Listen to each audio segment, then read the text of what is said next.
नमस्कार दोस्तों, Renaissance classes में आपका स्वागत है। पिछली क्लास में हम बात कर रहे थे संत कविता के संदर्भ में प्रमुख कवि और उनकी रचनाएं। इस संदर्भ में हमने कल नामदेव और कबीरदास की बात की और मैंने आपको ये भी कहा था कि जो भी हमने संत साहित्य की प्रवृत्तियों का अध्ययन किया है वे सभी प्रवृत्तियां हमें कबीर के साहित्य में देखने को मिल जाती हैं। कबीरदास पर जो महत्वपूर्ण कार्य हुए हैं या कबीरदास को जानने के जो स्रोत ग्रंथ है उनकी हमने बात की और कबीरदास की कुछ चर्चित पंक्तियों को हमने यहाँ पर बोर्ड के माध्यम से आपको बताया था। आप उन चर्चित पंक्तियों के संदर्भ में एक ये पंक्ति भी याद रखेंगे,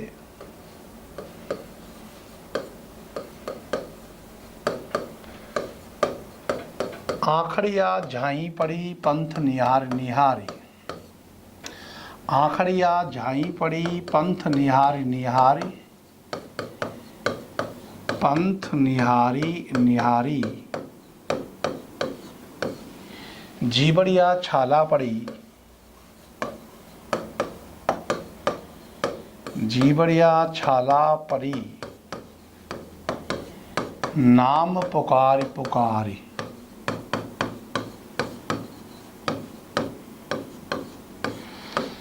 तो देखिए,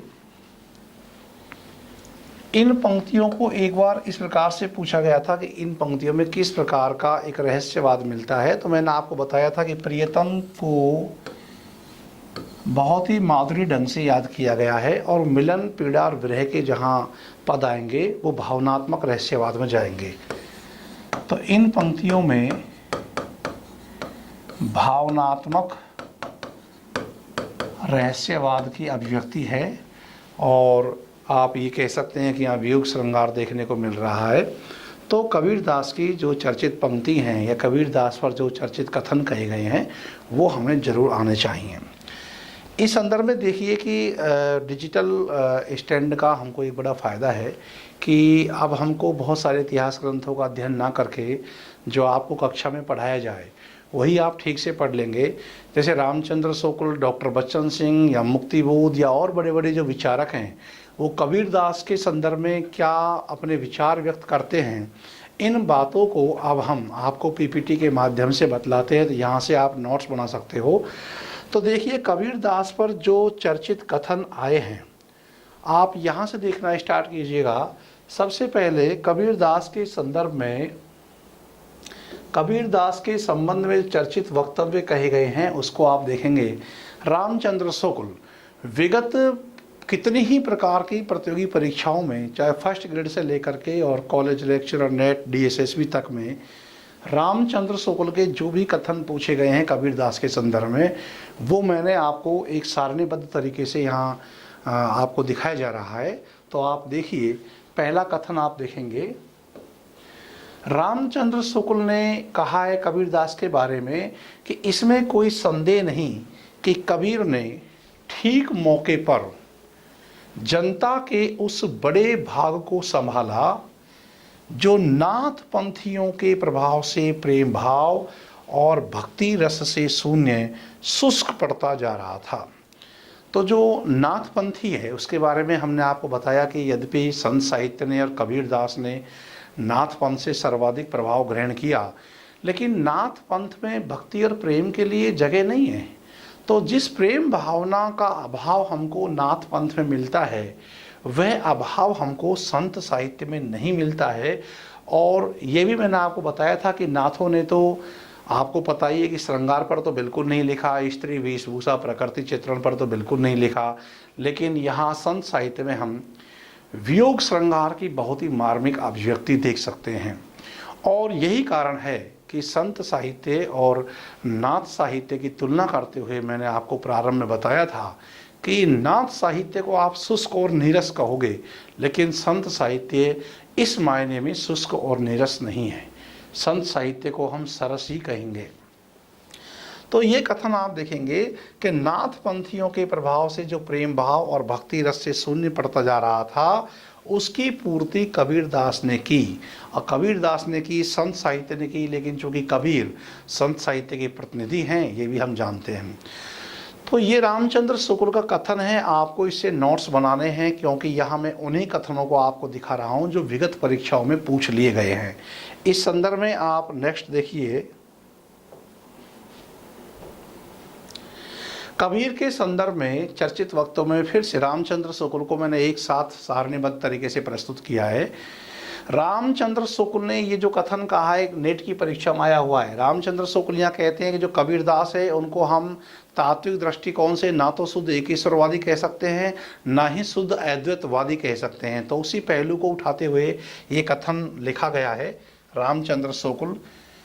अतः तात्विक दृष्टि से ना तो हम इन्हें, अब इन्हें किन्हें की बात चल रही है, कबीरदास के बारे में ये बात कही जा रही है।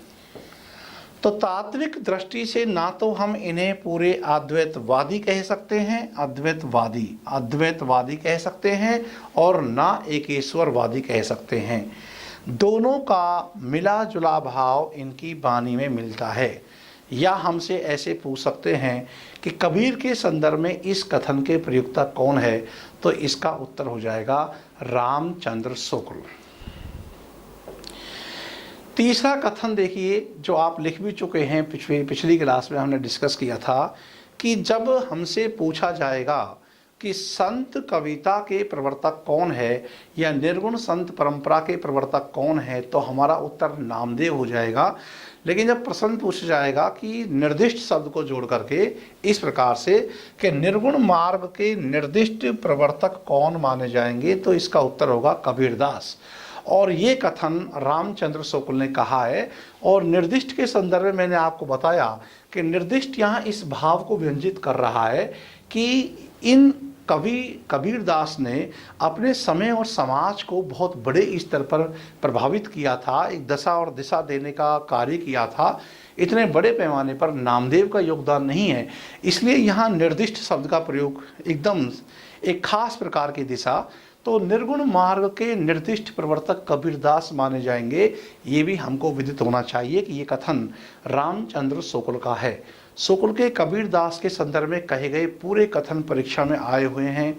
एक बार डॉक्टर बच्चन सिंह का भी आया हुआ है, जहां उन्होंने कहा कि जो निर्गुण धारा के भक्ति काव्य के प्रथम क्रांतिकारी पुरस्कर्ता माने जाएंगे ये कबीरदास, वो भी कथन पूछा हुआ है। तो ये सभी कथनों को मैंने एक साथ आपको दिखा रहा हूँ। और देखिए, इतने बड़े पैमाने पर हम लोग ऑफलाइन क्लासेज में इतना डिस्कशन नहीं करते हैं जितनी संभावना हमको यहाँ डिस्कस करने की मिल रही है, क्योंकि हर चीज़ को बोर्ड पर लिखने की एक सीमा है। लेकिन पीपीटी के माध्यम से दिखाकर विश्लेषित करना और अपने नोट्स बनाना, ये बहुत महत्वपूर्ण बात है। कई विद्यार्थी मुझसे पूछ रहे हैं फ़ोन पर कि सर आप जो ये पढ़ा रहे हैं इसके हम कैसे पढ़ें, इसके हम नोट्स कैसे बनाएं। तो देखो, मैंने आपको पहले बताया था, और जो विद्यार्थी मुझसे जुड़े हुए हैं ऑनलाइन क्लासेज में, मैं आपको बता दूं कि ऑफलाइन से भी ज़्यादा कारगर ये डिजिटल पढ़ाई होगी। और इसका सबसे बड़ा कारण ये है कि जितने भी साहित्य इतिहास ग्रंथ हैं और उसमें किसी टॉपिक पर जो जो विशेष बातें कही गई हैं उसको हम यहाँ सारणीबद्ध आपको दिखाएंगे। आप मेरे साथ साथ इनको नोट करते चलें।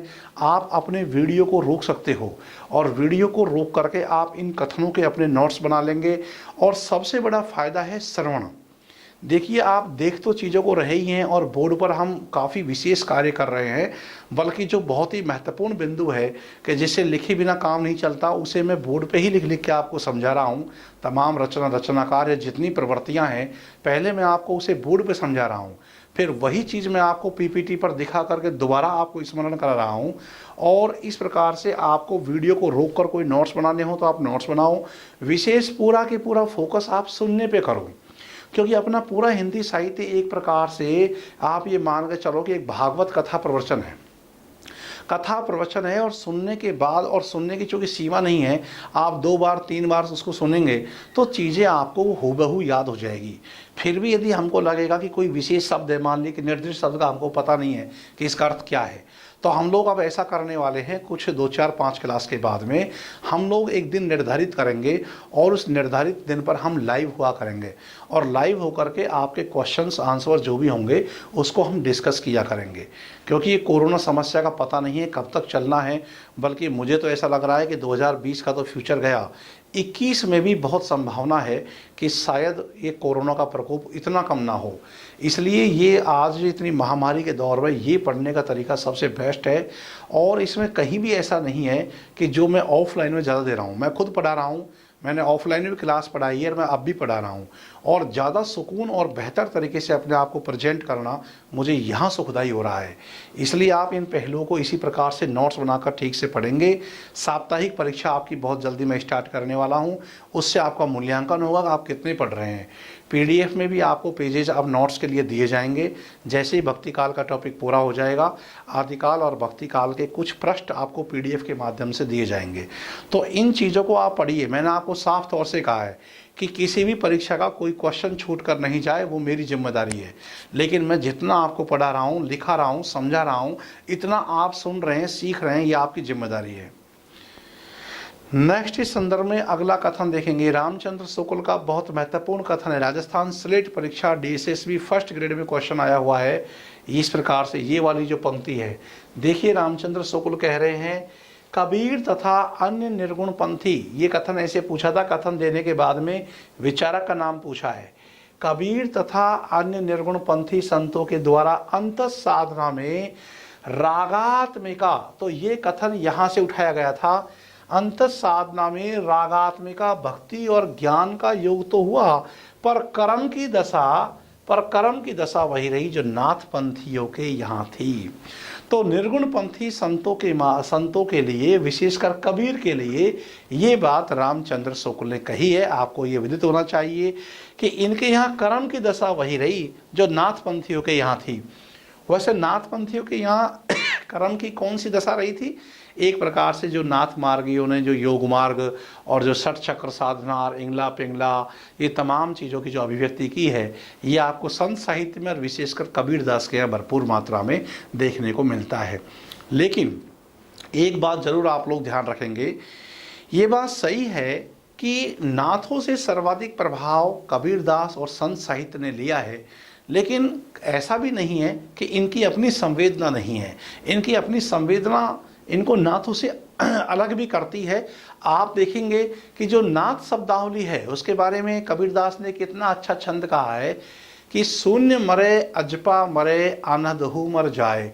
ये शून्य, अजपा, अनहद, ये सब योग शब्दावली है। और इसके मरने की बात है तो कबीरदास कह रहे कि ये महत्वहीन हो जाती है। कब? शून्य मरे अजपा मरे अनहद हु मर जाए, राम सनेही ना मरे कहू कबीर समझाए। तो इस प्रकार से आप ये जानकारी में रखें कि यद्यपि नाथों से प्रभाव इन्होंने सर्वाधिक लिया है, लेकिन संत साहित्य कबीरदास नाथों के अलावा भी हैं। ये आपको ध्यान में रखना है। तो ये कथन आपको पता होना चाहिए कि इस प्रकार की जब वाक्यावली आएगी कि रागात्मिका भक्ति और ज्ञान का योग तो हुआ, ये बात तो ठीक है, और जनता के शुष्क पड़ते भाग में इन्होंने जो नाथपंथियों के प्रभाव से जनता का हृदय शुष्क हो रहा था, वहाँ इन्होंने भक्ति और प्रेम की स्थापना की, ये बात तो शुक्ल जी ने कहा है। पर वो ये कह रहे हैं कि कर्म की दशा वही रही जो नाथपंथियों के यहाँ थी। ये कबीरदास और संत साहित्य के बारे में रामचंद्र शुक्ल का बहुत चर्चित कथन है। इसी संदर्भ में, भाषा के संदर्भ में आप देखेंगे तो देखिए रामचंद्र शुक्ल को संत साहित्य की जो भाषा शैली है वो बहुत ज़्यादा पसंद तो नहीं आई है, क्योंकि इनका जो इतिहास ग्रंथ है हिंदी साहित्य का इतिहास, उसमें इन्होंने एक ही जगह ऊंट पटांग शब्द का प्रयोग किया है, और वो संतों की भाषा शैली के लिए किया है कि इनकी भाषा अव्यवस्थित शैली और ऊटपटांग है। ऐसे शब्दावली का प्रयोग भी रामचंद्र शुक्ल ने संत साहित्य के लिए किया है। आप यहाँ देखेंगे रामचंद्र शुक्ल कहते हैं कि भाषा बहुत, ये कबीरदास के संदर्भ में बात कही जा रही है, और ये वो वाक्य है जहाँ रामचंद्र शुक्ल ने अंतिम रूप से कबीर के लिए कहा है। आप ये भी कह सकते हैं कि ये अंतिम वाक्य है। अंतिम वाक्य किसके संदर्भ में? कबीरदास के संदर्भ में रामचंद्र शुक्ल जो अंतिम निष्कर्ष निकालते हैं, ये वो निष्कर्ष वाला वाक्य है। रामचंद्र शुक्ल कहते हैं, भाषा बहुत परिष्कृत और परिमार्जित, परिमार्जित का मतलब होता है एकदम साफ कोई से, परिमार्जित ना होने पर भी कबीर की उक्तियों में, उक्ति से मतलब कथन शैली वाणी से है, कबीर की उक्तियों में कहीं कहीं विलक्षण प्रभाव और चमत्कार है, प्रतिभा उनमें बड़ी प्रखर थी, इसमें संदेह नहीं है। और ये कथन बार बार परीक्षाओं में आता है कि प्रतिभा उनमें बड़ी प्रखर थी, इसमें संदेह नहीं। ये कथन किसने कहा और किसके लिए कहा? तो उनमें यहाँ कबीर के लिए है, कबीर दास के संदर्भ में ये बात कही है और ये रामचंद्र शुक्ल ने ये बात कही है। अगला देखिए, रामचंद्र शुक्ल का ही कथन है। इस शाखा की, जो मैंने अभी आपको बताया था कि देखिए आप यहाँ एक शब्द का प्रयोग आप देख रहे होंगे, ऊंट पटांग। ये पूरे हिंदी साहित्य के इतिहास में रामचंद्र शुक्ल ने एक ही जगह इस शब्द का प्रयोग किया है। रामचंद्र शुक्ल कहते हैं कि इस शाखा की रचनाएं, अब देखिए ये प्रश्न को इस प्रकार से पूछा गया है कि यहाँ पर इस शाखा का अर्थ पूछा गया है। इस शाखा यानी कि कबीरदास की शाखा, यानी संत मार्गी, यानी कि आप इसे क्या कहेंगे कि ज्ञान मार्गी शाखा के संदर्भ में अपनी बात कह रहे हैं। इस शाखा की रचनाएं साहित्यिक नहीं है, फुटकल दोहों या पदों के रूप में मिलती है, पदों के रूप में है, जिनकी भाषा और शैली अधिकतर अव्यवस्थित और ऊटपटांग है। तो जो ज्ञान मार्गी शाखा है उसकी भाषा शैली को अव्यवस्थित और ऊटपटांग मानने वाले कौन है? रामचंद्र शुक्ल हैं। ये कथन बराबर परीक्षा में आता रहता है, आपको ये ध्यान रखना है। और जो इस शाखा का प्रयोग किया गया है कि इस शाखा, तो इस शाखा से मतलब यहाँ क्या है? ज्ञान मार्गी शाखा। रामचंद्र शुक्ल का अगला कथन आप देखेंगे, महत्वपूर्ण कथन है रामचंद्र शुक्ल का, सूफियों से जो प्रेम तत्व। देखिए एक बात आप लोग मान के चलें, यद्यपि रामचंद्र शुक्ल के आलोचना क्रम में एक पूर्वाग्रह भी दिखता है कहीं कहीं, क्योंकि पूर्वाग्रह इस संदर्भ में दिखता है कि उनको जैसे अलंकारवादी पसंद नहीं है, लेकिन रसवादी आचार्य उनको बहुत पसंद है। और भी बहुत सारी आइडियोलॉजी है। कबीरदास वर्णाश्रम को तोड़ते हैं तो रामचंद्र शुक्ल को वो पसंद नहीं आते हैं, लेकिन जो वर्णाश्रम के बहुत बड़े समर्थक हैं तुलसीदास, वो शुक्ल जी के प्रिय कवि बन गए हैं। इसमें कोई दोहराए नहीं कि साहित्य का इतिहासकार एक खास प्रकार की विचारधारा से साहित्य का इतिहास लिखता है, लेकिन ये बात भी बहुत महत्वपूर्ण है कि रामचंद्र शुक्ल में एक बड़े आलोचक का जो गुण है, तटस्थता और निरपेक्ष भाव से चीज़ों का मूल्यांकन करना, वह भी इनमें कूट कूट करके भरा हुआ है। इसलिए आप देखिए कि संतों की भाषा शैली को अव्यवस्थित और ऊटपटांग कहने के बावजूद, संत साहित्य में रहस्यवाद आने से चिढ़ने के बावजूद, रामचंद्र शुक्ल साफ कहते हैं कि जो संत साहित्य में प्रेम तत्व आया है या जो प्रेम की खुमारी आई है, जहाँ कबीरदास कहते हैं कि सूरा तभी परचिए लड़े धनी के हेत, पुरजा पुरजा कटमरे तउन छांडे खेत। इस प्रकार से प्रेम की जो खुमारी है, ये प्रेम की खुमारी संत साहित्य में सूफी साहित्य से आई है। और ये रामचंद्र शुक्ल बहुत बेहतरीन तरीके से स्थापित करते हैं कि भले ही संतों ने प्रेम तत्व को सूफियों से लिया है, लेकिन सूफियों के यहाँ वो प्रेम तत्व फिर भी काम वासना से ग्रसित रहा है। कई जगह चाहे मंजन हो या जायसी हो, रूप सौंदर्य का चित्रण करने में एक प्रकार से वासना की बू आने लगती है। कहीं कहीं ऐसा चित्रण भी हुआ है। मंजन ने तो मधुमालती के सर्वांग सौंदर्य का चित्रण करते हुए एक जगह रुककर यहाँ तक कह दिया है कि गुरुजन लाज मन ही मन मानहूँ, तऊ न मदन भंडार बखाने हूँ। तो कहीं न कहीं जो वासना की जो गंध है, ये फिर भी सूफी साहित्य में मिल जाती है, लेकिन संत साहित्य में ये बिल्कुल प्रेम अविकृत रहा है।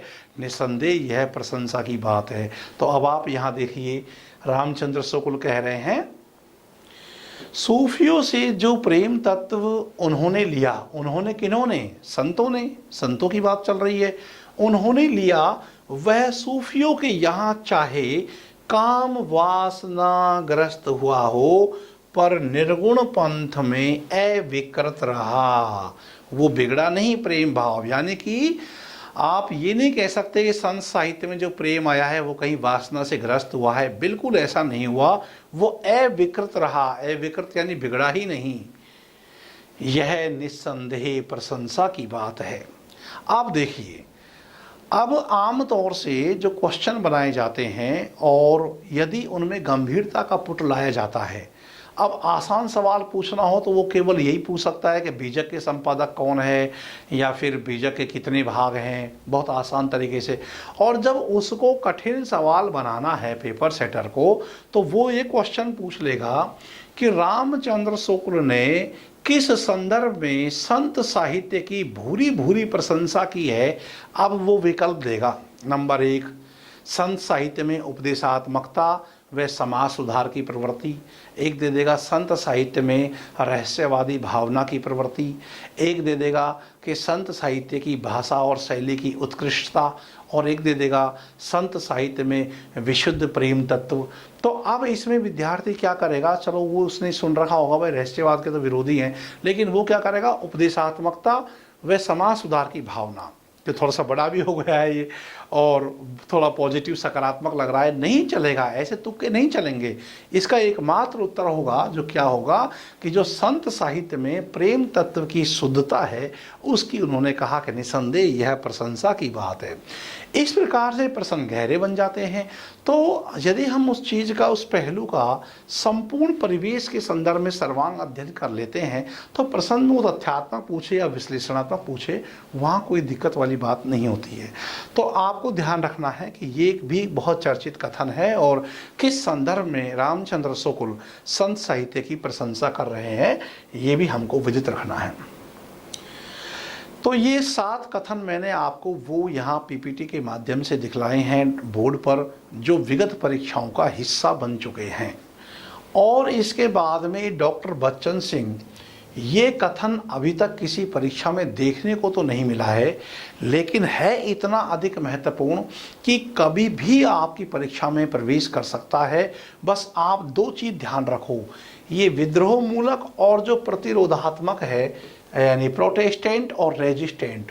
देखिए डॉक्टर बच्चन सिंह हिंदी साहित्य के दूसरे इतिहास में कहते हैं कि कबीर का भक्ति आंदोलन विद्रोह मूलक है, तो गोस्वामी जी का मतलब यहाँ गोस्वामी तुलसीदास से है, वो तुलना कर रहे हैं, तो गोस्वामी जी का प्रतिरोधात्मक है, यानी कि रेजिस्टेंट है। आप इन 2 शब्दों को ध्यान रखो। यदि अंग्रेजी में 2 शब्द आते हैं या ये विद्रोह मूलक और प्रतिरोधात्मक आता है तो ये कथन डॉक्टर बच्चन सिंह कह रहे हैं। एक बात और ध्यान रखो, असल में आप कहोगे ना कि प्रोटेस्टेंट क्या है, प्रोटेस्टेंट का मतलब यही है विद्रोह मूलक, इसका लिखा है अंग्रेजी में। अब अंग्रेजी भी इसलिए लिख दी है क्योंकि जो दूसरा इतिहास है हिंदी साहित्य का उसमें भी इन शब्दों का प्रयोग किया हुआ है। तो एक बात आप ध्यान रखेंगे, आपसे कोई पूछे कि भाई कबीर के साहित्य में ये व्यंग और ये आक्रोश का स्वर मिलता है क्या, तो बिल्कुल व्यंग और आक्रोश का स्वर मिलता है। और ये व्यंग और आक्रोश जो है शोषक वर्ग के प्रति है और शोषित पीड़ित वर्ग के प्रति बेहद सहानुभूति का भाव हम कबीरदास के साहित्य में देख सकते हैं।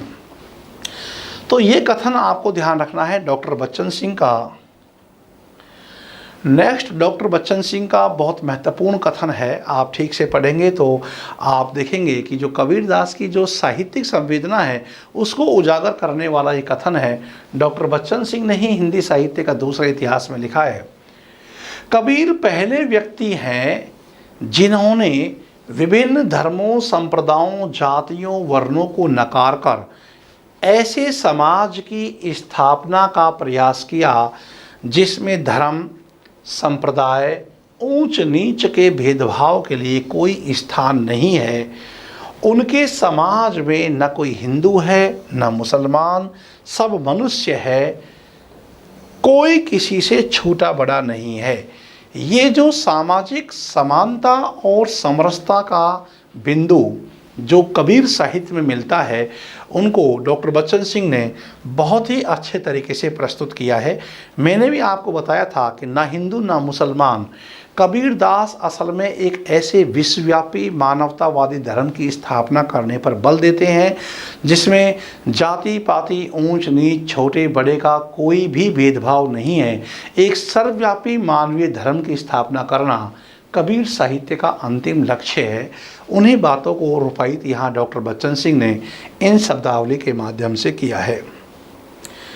डॉक्टर बच्चन सिंह का ये कथन परीक्षा में आया हुआ है कि कबीर हिंदी भक्ति काव्य का प्रथम क्रांतिकारी पुरस्कर्ता है, ये आपको याद रखना चाहिएगा।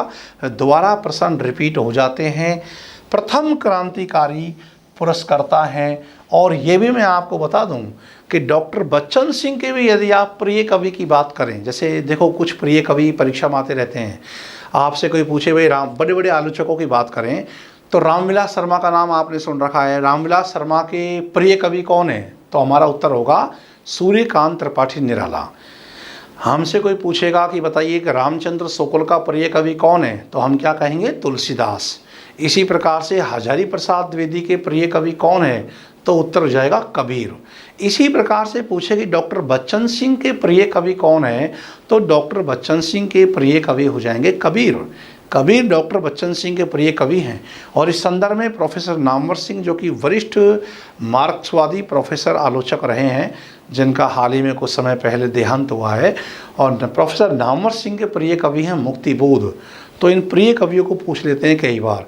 जैसे एक बार क्वेश्चन आया कि सूर्यकांत त्रिपाठी निराला के प्रिय कवि कौन है, तो उसका उत्तर है तुलसीदास। तुलसीदास निराला के प्रिय कवि हैं। तो प्रिय कवियों से सवाल भी आ जाते हैं। तो डॉक्टर बच्चन सिंह के प्रिय कवि की बात करें तो प्रिय कवि इनके कबीरदास ही हैं। इसके बाद मुक्तिबोध, हम जानते हैं कि मुक्तिबोध का नाम जब हम प्रगतिवादी कविता में पढ़ते हैं तो बहुत बड़ा इनका नाम है। ये ज्ञानात्मक संवेदना और संवेदनात्मक ज्ञान के कवि हैं, जो अपनी फैंटेसी के लिए प्रसिद्ध हैं। और इनकी ब्रह्म राक्षस और अंधेरे में जैसी कविता लिख करके इन्होंने हिंदी कविता जगत में अपना परचम लहराया है। इन मुक्तिबोध एक बहुत अच्छे कवि होने के साथ साथ इनकी तार सप्तक में भी कविता दर्ज है। हालांकि ये कहे जाएंगे प्रगतिवादी कवि ही। तो एक अच्छे प्रगतिवादी कवि होने के साथ साथ एक बेहतर आलोचक भी रहे हैं। मुक्तिबोध कबीरदास के संदर्भ में कहते हैं, निर्गुण भक्ति मार्गी जातिवाद विरोधी आंदोलन सफल नहीं हो सका।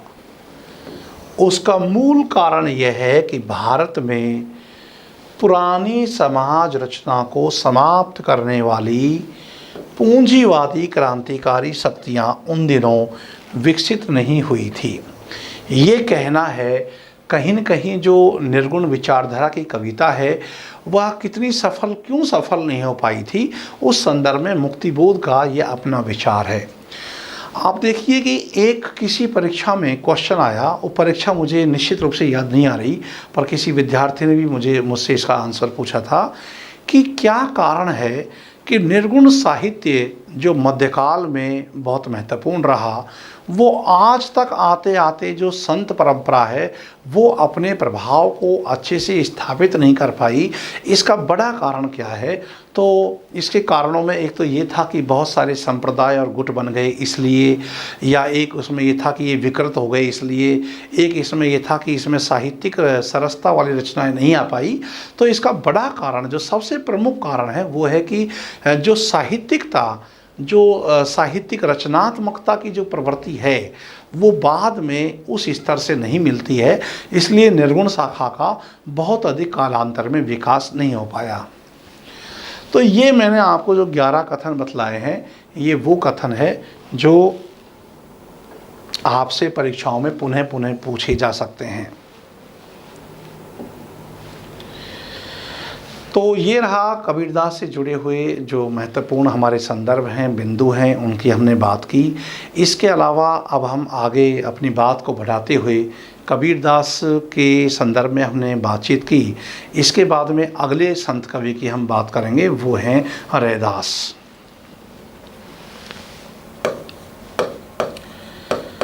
रैदास का वास्तविक नाम है संत रविदास, इनको कहते हैं। तद्भव में इनको रैदास कह देते हैं। और रैदास का जन्म भी 1398 ईस्वी में ही माना जाता है।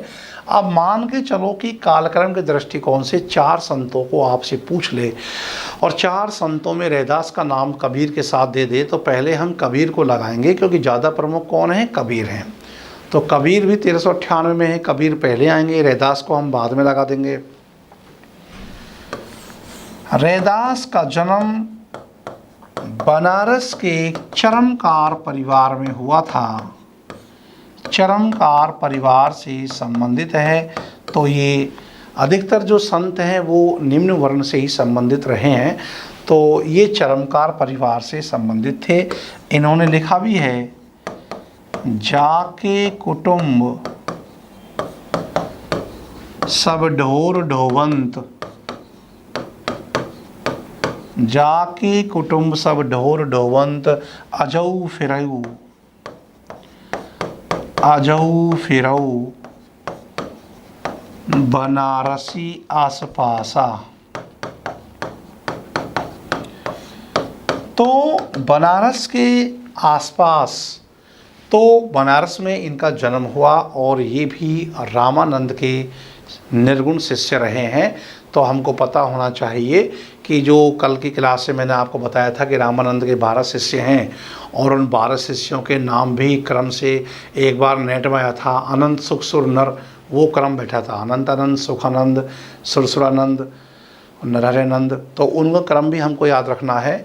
रैदास के बारे में यदि हम इनकी रचनाओं की बात करें तो रैदास की वाणी अलग से कोई ग्रंथ नहीं मिलता है, इनके पद मिलते हैं, रैदास जी के पद, जिनको रैदास जी की वाणी कहते हैं। और रैदास के 40 पद गुरु ग्रंथ साहिब में मिलते हैं। गुरु ग्रंथ साहिब में रैदास के 40 पद मिलते हैं। कबीरदास के संदर्भ में हमने आपको बताया था कि कबीरदास के 471 पद मिलते हैं, लेकिन रैदास के 40 पद माने जाएंगे। रामचंद्र शुक्ल ने 40 पद की बात की है। वैसे तो देखो 41 पद मिलते हैं, लेकिन चूंकि शुक्ल ने 40 पद मान लिए हैं तो 40 पद से ही क्वेश्चन आता है। यदि 40 पद विकल्प में नहीं होंगे तो हमारे 41 पद भी हो सकते हैं। तो ये पंक्ति आप याद रखेंगे। और दूसरा, जो पंक्तियाँ रैदास की परीक्षाओं में आई हुई हैं भरपूर मात्रा में, यदि उन पंक्तियों की बात करें तो देखिए कॉलेज लेक्चर 2012 में पंक्ति आई थी, प्रभु जी तुम चंदन हम पानी, तुम चंदन हम पानी, जाकी अंग अंग बास समानी, जाकी अंग अंग बास समानी। ये पंक्ति उतनी ही बार परीक्षा में आई है जिस प्रकार से जायसी की पंक्ति आती रहती है, मानुष प्रेम भयो बैकुंठी, ठीक उसी प्रकार से इनकी पंक्तियां परीक्षाओं में आती रहती हैं। आपको ध्यान रखना है। विशेषकर प्रभु जी तुम चंदन हम पानी पंक्ति जैसे ही आती है आप कर देंगे इसका उत्तर रैदास। रैदास की बहुत चर्चित पंक्ति है, मन चंगा तो कठौती में गंगा। और ये तो अब एक प्रकार से मुहावरा ही बना हुआ है, आप सबको इसका पता है। एक पंक्ति, थावर जंगम कीट पतंगा, पूरी रहियो हरिराई, पूरी रहियो हरिराई। और एक पंक्ति है इनकी, गुण निर्गुण कहियत नाही जाके।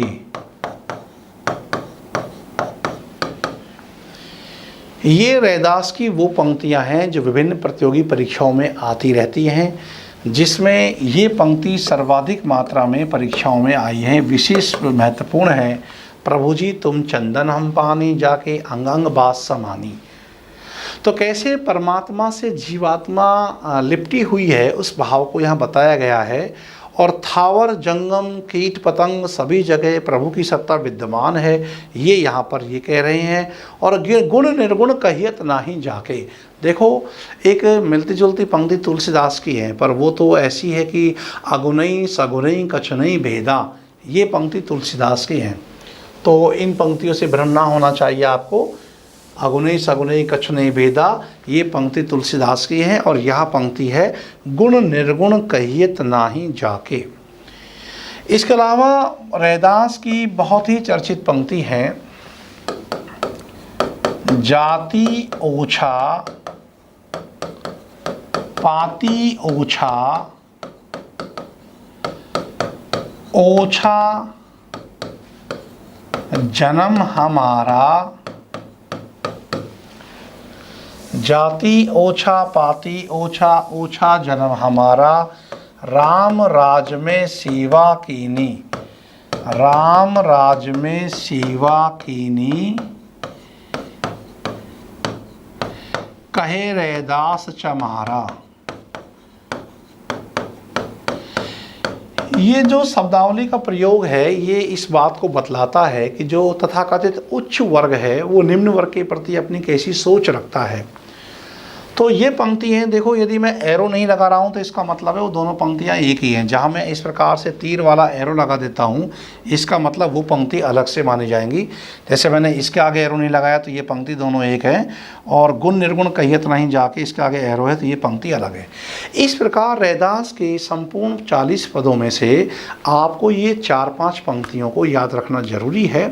रैदास के बारे में यदि इनकी रचना धर्मिता की हम बात करें तो मैं आपको बता दूँ कि कबीरदास से जब हम तुलना रैदास की करते हैं तो बहुत सारे इतिहासकारों ने भी इस बात को लिखा है कि कबीरदास के यहाँ जो हमको ओज, तेज, प्रखरता और अक्षरता मिलती है वह हमको रैदास में नहीं मिलती है। रैदास में हमको विनम्रता, सहजता और शांति का भाव अधिक मिलता है। दोनों की तुलना करते हैं तो एक अंतर तो ये निकलता है। दूसरा, जो डॉक्टर बच्चन सिंह ने हिंदी साहित्य का दूसरे इतिहास में लिखा है कि कबीरदास असल में एक हिंदू ब्राह्मण की संतान थे और मुसलमानों ने उसको पाला पोसा, तो वो तो ना हिंदू ना मुसलमान में रह गए। और कबीरदास के संपूर्ण साहित्य का आप अध्ययन करते हैं तो उनकी जो सबसे प्रमुख पीड़ा है वो है हिंदू मुसलमानों को एक किस प्रकार से कर दिया जाए, क्योंकि उन्होंने हिंदू मुसलमान की जो सांप्रदायिक विभेद वाली पीड़ा है उसको खुद को भोगा है, उस पीड़ा को। इसलिए हिंदू मुसलमान का जो संदर्भ है वो कबीर के साहित्य में सर्वाधिक प्रामाणिक ढंग से उभर करके आया है। लेकिन जब हम बात करते हैं रैदास की तो रैदास जो है वो निम्न वर्णीय थे और इनके यहाँ जाति पाति का जो कोड है वो सबसे ज़्यादा प्रामाणिक ढंग से मिलता है। तो जो प्रखरता जाति पाति के विद्वेष को लेकर के रैदास में मिलती है वह वास्तव में कबीरदास के यहाँ भी नहीं मिलती। तो कबीरदास और रैदास दोनों समकालीन हैं और दोनों ही निर्गुण संत विचारधारा के बड़े कवि हैं, लेकिन अंतर इस बात को लेकर के ज़्यादा है कि कबीरदास का जो मुख्य फोकस रहा है वो हिंदू मुस्लिम सांप्रदायिक विद्वेष को दूर कर देना रहा है, और रैदास का जो काव्य कर्म है उसमें जाति पाति जो ऊंच नीच का भेदभाव है, सवर्ण और निम्न वर्ण, उस पीड़ा को बहुत अधिक प्रामाणिकता से मुखरित किया गया है। और यहाँ आप देख ही रहे हैं, जाति ऊंचा पाति ऊंचा, ओछा जन्म हमारा, ये पंक्तियाँ अपने आप में जो स्वानुभूति की पीड़ा है उसको व्यंजित करने वाली है। तो रैदास के बारे में, रैदास की ऐसी कोई रचना नहीं है, रैदास की वाणी ही रैदास के पद मिलते हैं और 40 पद उनके मिलते हैं। इसके बाद में हमने देखा कि इनकी बहुत चर्चित पंक्तियाँ इस प्रकार से मिलेंगी। और इसके अलावा जो रैदास से जुड़े हुए बिंदु हैं तो देखिए मीराबाई के बारे में उल्लेख मिलता है कि मीराबाई के गुरु हैं। मीराबाई के गुरु कौन है? रैदास। अब मीराबाई के गुरु के बारे में जब बात चले तो आप ध्यान रखना, जैसे कबीरदास के बारे में 2 गुरु की बात चलती है कि रामानंद और शेख तकी, ऐसे मीराबाई के बारे में 2 गुरु की बात की जाती है कि मीरा के एक गुरु तो माने जाएंगे रैदास, और कहीं कहीं ये भी मिलता है कि जीव गोस्वामी, जो गोस्वामी बंधु रहे हैं, 3 गोस्वामी भाई रहे हैं, जीव गोस्वामी, रूप गोस्वामी और सनातन गोस्वामी, उनमें से एक जीव गोस्वामी है जो वृंदावन में रहा करते थे कि उनसे मीरा की भेंट हुई थी और वो मीरा के गुरु हैं, तो ऐसा भी उल्लेख मिलता है। लेकिन जो लोक में चला आ रहा है, जो सर्वाधिक प्रामाणिक मानते हैं जिसको, वो है रैदास। तो रैदास को मीरा का गुरु मान लिया है। दोनों में से भी एक छांटेंगे तो हम 1 नंबर पर तो रैदास को रखेंगे, लेकिन जब रैदास विकल्प में नहीं होगा तो आप मीराबाई का गुरु जीव गोस्वामी को भी मान सकते हैं, ये बात ध्यान रखें। दूसरा, चूँकि हम पढ़ रहे हैं रैदास लेकिन रेफरेंस मीराबाई के साथ जुड़ रहा है, तो मैं आपको बता दूँ कि मीरा पदावली का जब हम अध्ययन करते हैं तो मीरा ने 2 संतों का बहुत ही आदर से नाम लिया है। और ये दो संत कौन हैं? तो ये दो संत हैं, एक तो रैदास और एक धन्ना। इन दो संतों का अत्यंत आदर से नाम मीराबाई ने अपनी पदावली में लिया है। और धन्ना के बारे में तो हम जानते ही हैं कि धन्ना ऐसे संत हैं जो राजस्थान के टोंक के धुलेल गांव से संबंधित हैं, और ये टोंक के थे। और धन्ना से राजस्थान में संत परंपरा की शुरुआत मानी जाती है। तो वो भी एक पहलू आपको याद रखना है, यहाँ धन्ना की बात चल रही है तो। और यहाँ धन्ना को कैसे याद रखना है कि रैदास और धन्ना, इन दो संतों का नाम मीराबाई ने बहुत ही सम्मान के साथ लिया है, और रैदास को मीराबाई का गुरु भी कहा जाता है। हालांकि यदि आप ऐतिहासिक तिथि क्रम के आधार पर देखेंगे तो आपको हताशा हाथ लगेगी, क्योंकि मीराबाई का समय बहुत बाद का है और रैदास का समय बहुत पहले का है। लेकिन चूँकि लोक मान्यता चली आ रही है तो उस मान्यताओं के अनुसार हम अपनी बात याद रखेंगे कि रैदास मीराबाई के गुरु माने जाते हैं। इसके संदर्भ में एक बात और है कि रैदास से जुड़ा हुआ एक महत्वपूर्ण पहलू, और वो पहलू ये है कि उत्तर प्रदेश के फर्रुखाबाद में, देखिए उत्तर प्रदेश के फर्रुखाबाद में साध या साधु संप्रदाय चलता है। इसको साध भी कह देते हैं और इसी को साधु संप्रदाय चलता है। और ये रैदास की परंपरा में माना जाता है। कभी इसको कबीर मत कर देना, क्योंकि कबीर के साहित्य में आता है कहत कबीर सुनो भाई साधो।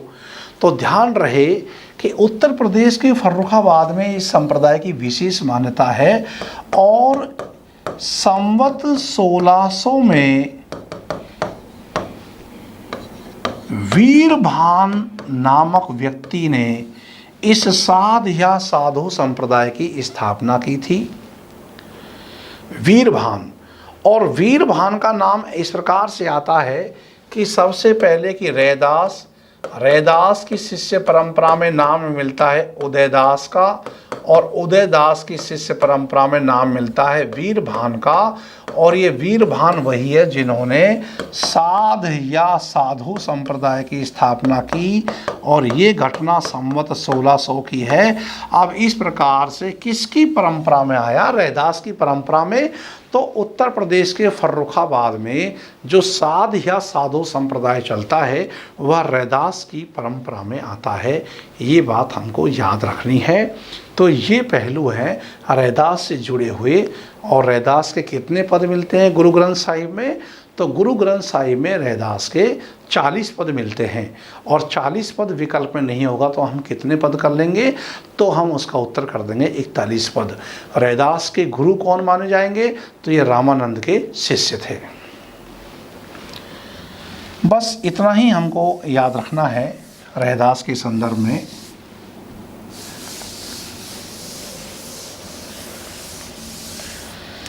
इसके पश्चात जब हम संत कवियों का अध्ययन कर रहे हैं तो संत कवियों में एक नाम बहुत महत्वपूर्ण है और वो है गुरु नानक का। अभी हमने 3 संतों की बात की है। 3 संतों में सबसे पहले हमने नामदेव की बात की है, फिर हमने कबीरदास की बात की, फिर हमने रैदास की बात की। और यहाँ से इन प्रमुख लगभग 10-12 ही संत ऐसे हैं जिनसे हमारी परीक्षा में सवाल आता है। तो इसके बाद में आप देखेंगे तो एक गुरु नानक का नाम बहुत प्रमुख है। और हम सब जानते हैं कि गुरु नानक ये तो सिख धर्म के संस्थापक हैं, ये हम सभी जानते हैं। गुरु नानक, इनका जन्म 1469 ईस्वी में तलवंडी में हुआ। और तलवंडी कहाँ स्थित है? तो आधुनिक पाकिस्तान का पंजाब के 2 हिस्से हो गए, एक भारत का है एक पाकिस्तान का है। तो आधुनिक पाकिस्तान के पंजाब जिले के तलवंडी नामक ग्राम में गुरु नानक का जन्म हुआ। तो यानी कि यदि आपको गुरु नानक के जन्म स्थल को देखने जाना है तो आपको पाकिस्तान का वीज़ा लेना पड़ेगा, इसलिए आप जाएंगे ही नहीं। तो खैर, तो गुरु नानक का योगदान क्या रहा? सिख परंपरा के ये पहले गुरु हैं। गुरु नानक की रचनाओं की बात की जाए तो देखो, इनकी रचनाओं में रहीरास, सोहिला, आसा दीवार,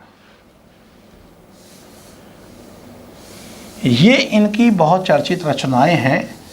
और जपूजी, रहीरास, सोहिला, आसा दीवार, जपूजी, पूछ सकते हैं गुरु नानक की कौन सी एक रचना नहीं है, तो आपको रचनाओं के नाम बराबर याद रखना है। और इनकी एक रचना है नसीहतनामा। एक बात आपको ये ध्यान रखना है कि गुरु नानक की रचनाएं, गुरु नानक की वाणी कहना और ठीक है, गुरु नानक की वाणी गुरु ग्रंथ साहिब, देखिए वैसे गुरु ग्रंथ साहिब के जो संकलन करता है वो है गुरु अर्जुन देव, और गुरु ग्रंथ साहिब का संकलन गुरु अर्जुन देव ने 1604 ईस्वी में किया है, जिसमें लगभग 6000 पद मिलते हैं, जिसमें गुरु अर्जुन देव के अलावा और संतों की वाणी भी इसमें मिलती है। तो हम यहाँ पर ये कहना चाह रहे हैं कि गुरु नानक की जो वाणी है गुरु ग्रंथ साहिब के महिला प्रकरण में मिलती है, खंड कह सकते हो, महिला प्रकरण में मिलती है या महिला खंड में मिलती है, क्योंकि इस महिला खंड प्रकरण को पूछ रखा है कि गुरु ग्रंथ साहिब के किस प्रकरण में गुरु नानक की रचनाएं मिलती हैं, वाणी मिलती हैं, तो उसका उत्तर है महिला। देखिए, यहाँ इन रचनाओं से भी प्रश्न इस प्रकार से आया हुआ है। एक बार KVS PGT में फर्स्ट ग्रेड वाले पेपर में क्वेश्चन आया कि नानक देव की रचनाओं में किस रचना को नानक देव के जीवन दर्शन का मूल या सार कहा जा सकता है, तो इसका उत्तर हो जाएगा जपूजी। तो जपूजी के बारे में हम ये कह सकते हैं कि इसमें नानक देव के जीवन दर्शन का सार देखा जा सकता है। तो जपूजी को आप ध्यान रखेंगे कि ये नानक देव के जीवन का मूल दार्शनिक ग्रंथ है, और नानक देव की जो सिद्धांत और जीवन उपदेश हैं उनका सार आपको जपूजी में देखने को मिल जाता है। इसके अलावा इनकी रचनाओं में रहीरास, सोहिला, आसा दीवार ये रचनाएं मिलती हैं। और यदि भाषा के संदर्भ में बात करें तो नाम से लग रहा है कि पंजाबी प्रभाव, गुरु नानक की रचनाओं में पंजाबी भाषा का पूरा के पूरा प्रभाव देखा जा सकता है। और जो भाषा के संदर्भ में आप नसीहतनामा की बात करोगे तो ध्यान देना, नसीहतनामा में खड़ी बोली के शब्द ज़्यादा मिलते हैं। तो पूछ ले आपसे कौन सी रचना नानक देव की खड़ी बोली में मिलती है, तो आपका उत्तर हो जाएगा नसीहतनामा, क्योंकि ये नसीहतनामा खड़ी बोली में मिलती है। तो इस बात को भी आपको ध्यान में रखना है। पंजाबी प्रभाव इनकी भाषा पर सर्वत्र दृष्टिगोचर होता है। नसीहतनामा इनकी रचना खड़ी बोली में मिलती है। जपूजी इनके जीवन दर्शन का सार कहा जा सकता है। ये तो हुए एक पहलू। और जितना महत्वपूर्ण पारिवारिक पृष्ठभूमि कबीर की मानी जाती है, उतनी ही गुरु नानक की भी है। आपको ये ध्यान रखना है, गुरु नानक के फैमिली बैकग्राउंड से क्वेश्चन आ सकते हैं। जैसे गुरु नानक की माता का नाम क्या है, गुरु नानक के पिता का नाम क्या है। तो पिता का नाम तो है कालूचंद, माता का नाम है तृप्ता, गुरु नानक की पत्नी का नाम है सुलक्षणी। गुरु नानक की पत्नी का नाम है सुलक्षणी। और गुरु नानक के यदि पुत्र की बात करेंगे तो इनके दो पुत्र हैं, एक तो है श्रीचंद और एक है लक्ष्मी चंद, जिसमें हमको एक बात ये ध्यान में रखना है कि जो श्री चंद है इन्होंने ही आगे चल करके उदासी संप्रदाय का प्रवर्तन किया था। उदासी संप्रदाय का प्रवर्तन। ध्यान रहे कि गुरु नानक के जो पुत्र हैं श्रीचंद, इन्होंने ही बाद में उदासी संप्रदाय का प्रवर्तन किया था। ये प्रश्न कई बार परीक्षा में आया हुआ है। लक्ष्मी चंद और श्रीचंद इनके पुत्र हैं और इनका एक शिष्य है जो हमेशा गुरु नानक के साथ रहा करते थे, उनका नाम है मर्दाना। अब देखिए, नानक देव को वाद्य यंत्रों में बहुत रुचि थी और नानक देव जो स्वयं है ये एक रबाव नाम का वाद्य यंत्र बजाए करते थे और जो इनके शिष्य मर्दाना है ये सारंगी बजाया करते थे। सारंगी।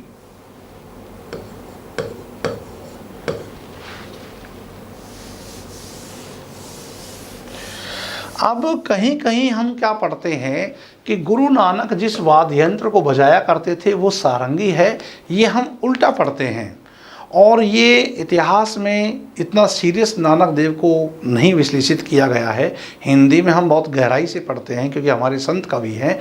आप ध्यान रखेंगे कि नानक देव रबाब वाद्य यंत्र के प्रेमी रहे हैं और मर्दाना ये हमेशा नानक देव के साथ रहते थे और सारंगी बजाया करते थे। कुछ दो चार पहलू मैं आपको बता देता हूँ कि हमेशा जहाँ भी नानक देव ने यात्रा की और मर्दाना हमेशा उनके साथ रहा करते थे, तो नानक देव पूरे संत परंपरा में अकेले ऐसे संत कवि हैं जो सर्वाधिक भ्रमणशील संत माने जाते हैं। नंगे पांव ही पूरे भारतवर्ष को इन्होंने नाप लिया था। इन्होंने गांव-गांव, मोहल्ले-मोहल्ले जाके उपदेश दिए। विनम्रता का बहुत बड़ा उपदेश ये पूरे जीवन देते रहे कि नानक नन्हे ही रहो जैसे नन्ही दूब, और रूख सूख जाएंगे दूब खूब की खूब। नानक देव की आप रचनाओं को पढ़ेंगे तो नानक देव ने अपनी रचनाओं में परिवारवाद के प्रति बहुत गहरी सीख दी है। और एक बात आप और ध्यान रखेंगे, कौन से संत हैं जो संतों में भेदवादी माने जाते हैं? ये प्रश्न कई बार परीक्षाओं में आया हुआ है और ऐसा प्रश्न यदि आता है कि किस संत को भेदवादी संत कहते हैं, तो भेदवादी संत कहेंगे भेदवादी संत नानक देव हैं। नानक देव भेदवादी संत हैं, ये हमको ध्यान में रखना है। और ये पूरे की पूरे प्रश्न नानक देव के संदर्भ में जाएंगे कि संतों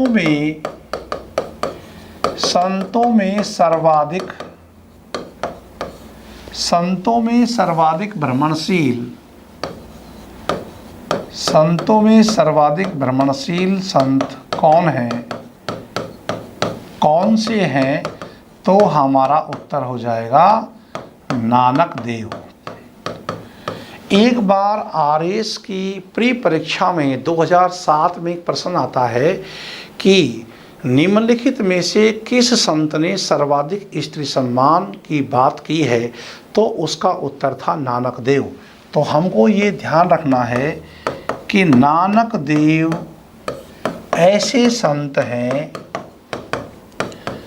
नानक देव ऐसे संत हैं जिन्होंने सर्वाधिक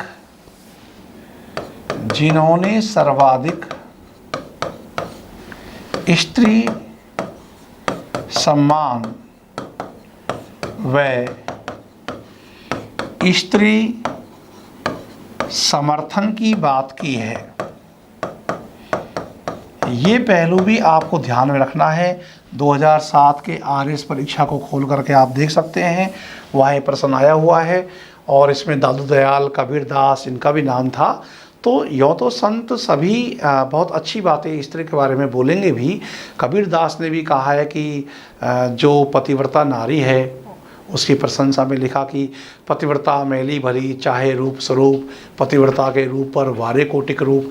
लेकिन फिर भी संतों ने कहीं कहीं नारी को माया के रूप में बाधक मानकर उसकी आलोचना भी की है। लेकिन नानक देव के यहाँ ऐसा नहीं मिलेगा। नानक देव ऐसे संत हैं जो नारी सम्मान के पक्ष में सबसे ज़्यादा प्रामाणिक ढंग से खड़े होते हैं। तो सर्वाधिक स्त्री सम्मान और स्त्री समर्थन की बात नानक देव ने की है। इसके अलावा आप लोग ध्यान रखेंगे कि नानक देव की रचनाओं में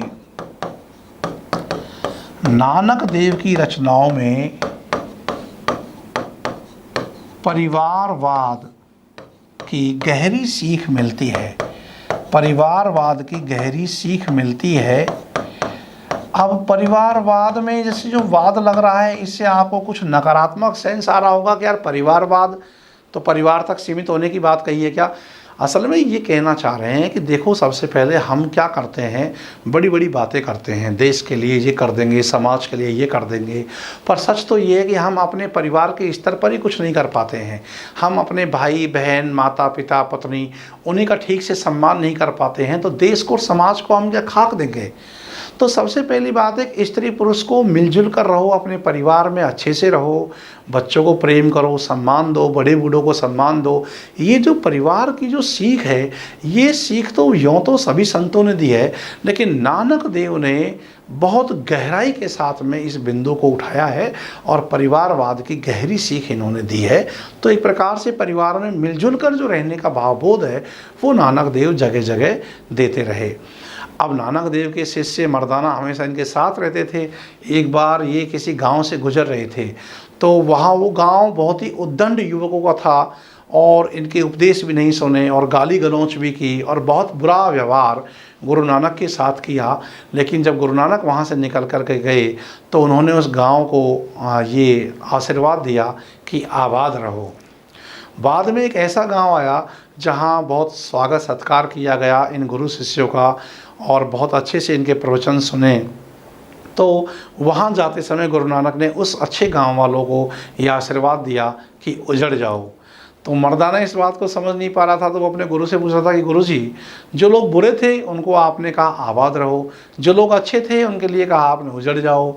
तो गुरुजी ने बहुत मुस्कुराहट के साथ कहा, गुरु नानक देव ने, कि यही बात है कि जो बुरे लोग हैं वो एक जगह जमे रहेंगे तो और कहीं बुराई नहीं फैलाएंगे, और जो अच्छे लोग हैं वो उजड़ जाएंगे तो जहाँ भी जाएंगे वो अपने जैसा अच्छा ही बनाएंगे। तो ऐसे संत जो गुरु नानक रहे हैं, पूरे भारतवर्ष में इन्होंने भ्रमण किया। इतना भ्रमण इन्होंने किया है कि आप ये एक मत से कह सकते हो कि संतों में सर्वाधिक घुमक्कड़ या भ्रमणशील संत गुरु नानक देव हैं। कबीरदास उतने भ्रमणशील नहीं थे।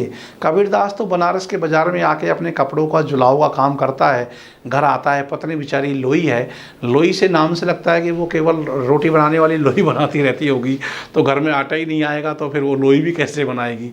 और गुरु नानक की पत्नी सुलक्षणी है, नाम से लग रहा है कि सुलक्षणी है तो अच्छे लक्षण वाली है, तो पत्नी ने छोड़ दे दी कि जा भाई प्रचार प्रसार करो पूरा एकदम भारतवर्ष में अपने धर्म का। तो उस संदर्भ से खैर आप देखेंगे तो गुरु नानक का बहुत बड़ा योगदान हिंदी साहित्य में भी रहा है। और सबसे दिलचस्प पहलू ये है कि चाहे संतों में और कोई भी संत हो, चाहे वो रैदास हो या वो कबीरदास हो, लेकिन मुस्लिम आक्रमणकारियों के खिलाफ जो कलम उठाने का काम किया है वो पहले संत गुरु नानक है। ये आपको विदित रखना है। इसको मैं बोर्ड पर लिख देता हूँ, आप देखेंगे। संतों में गुरु नानक पहले ऐसे संत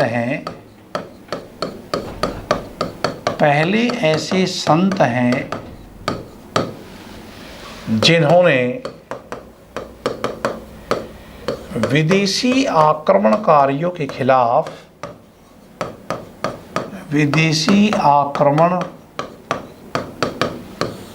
आक्रमणकारियों के खिलाफ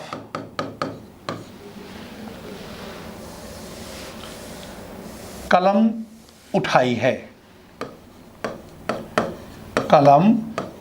है। और यदि आपसे पूछे कि किस रचना में ऐसा भावबोध मिलता है, तो इसका उत्तर हो जाएगा नसीहतनामा। और ये चीज़ आपको कहाँ देखने को मिलेगी, जो इनकी पुस्तक है नसीहतनामा, उसमें आप इस बिंदु को देख सकते हैं। तो एक प्रकार से विदेशी आक्रमणकारियों के खिलाफ कलम उठाने वाले नानक देव पहले संत हैं और इस संदर्भ में नसीहतनामा इनकी चर्चित पुस्तक है। नसीहतनामा का मतलब ये ना किसी को नसीहत दी जा रही है। तो ये पहलू गुरु नानक देव से जुड़ते हैं। सर्वाधिक स्त्री सम्मान की बात हो, या परिवारवाद की गहरी सीख हो, या विदेशी आक्रमणकारियों के खिलाफ कलम चलाने की पहली बात हो, या कि सर्वाधिक नारी सम्मान और समर्थन की बात हो, इसमें गुरु नानक का योगदान सबसे महत्वपूर्ण है। जपू जी, आसादीवार, रहीरास, सोहिला, ये इनकी चर्चित रचनाएं हैं। नसीहतनामा खड़ी बोली में लिखी गई है। जपू जी इनके जीवन दर्शन का मूल ग्रंथ कहा जा सकता है। इनकी पारिवारिक पृष्ठभूमि ध्यान रखना, 1469 ईस्वी में इनका जन्म हुआ पाकिस्तान के पंजाब के तलवंडी ग्राम में, क्योंकि 4 संतों को देकर के आपसे कालक्रम में लगवा सकते हैं। मर्दाना इनका प्रिय शिष्य रहा है, जो सारंगी वाद्य यंत्र को बजाया करता था। इस प्रकार गुरु नानक के इन तमाम पहलुओं को यदि आप ध्यान में रख लेंगे तो फिर गुरु नानक से आपको दिक्कत नहीं आएगी। गुरु नानक की यदि हम पंक्ति की बात करें तो देखो, गुरु नानक की ये पंक्ति आपको बहुत ही अच्छे से याद रखनी चाहिए। जगत में झूठी ही देखी प्रीत,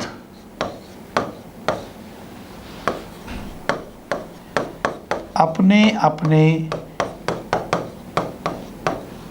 स्वार्थ में सबको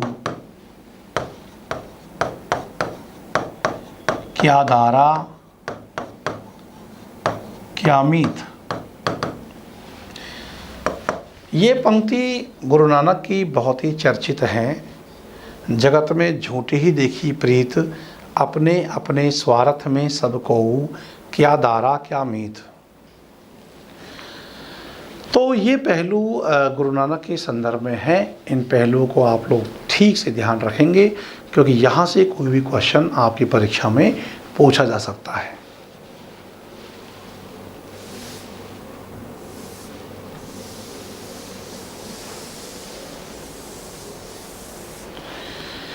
इसके बाद संत परंपरा को हम आगे बढ़ाते हुए अगले कवि की बात करेंगे, और वो कवि हैं सुंदरदास।